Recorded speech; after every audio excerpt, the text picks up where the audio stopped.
ఇప్పుడు 'పుష్ప పార్ట్ 3' కూడా అప్డేట్ ఏంటి అసలు?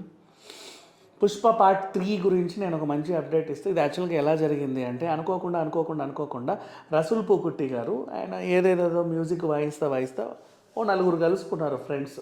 అంటే ఆ రోజు ఒక పని అయిపోయింది వాళ్ళది. పని అయిపోయిన సందర్భంగా నలుగురు ఫ్రెండ్స్ కలిసి అద్భుతంగా ఒక ఫోటో తీసుకున్నారు. క్లిక్ అని. ఈ క్లిక్ వెనకాల చూశారు చాలామంది పుష్ప 3 అని ఉంది. అరే రే రే అని చెప్పేసి వెంటనే దాన్ని డిలీట్ చేసేసాడు. ఈలోపు అవ్వాల్సినంత వైరల్ అయ్యింది. So Pushpa part 3 the rampage, దానికి సంబంధించినటువంటి సిట్టింగ్స్ అక్కడ జరుగుతున్నాయి. Sound settings, music sittings. Resul Pookutty ఎవరు అంటే మన దేవిశ్రీకి సంబంధించి సౌండ్ డిపార్ట్మెంట్లో ఉండే ఆయన. వీళ్ళు బీజిఎంలు కానీ ఇది ఎక్కడైనా సరే ఆయన పనిచేస్తూ ఉంటాడు. What ever.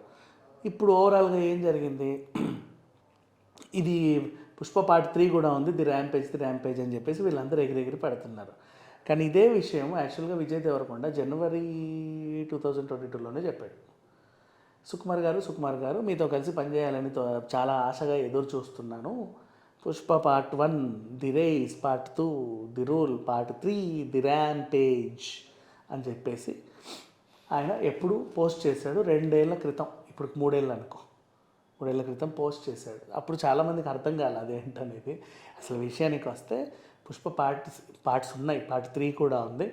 అండ్ దీంట్లో వచ్చేసి విలన్గా విజయ్ దేవరకొండ నటించబోతున్నాడు. ఆయన అందుకే ఎదురు చూశాడు ఎప్పుడెప్పుడా అని చెప్పేసి.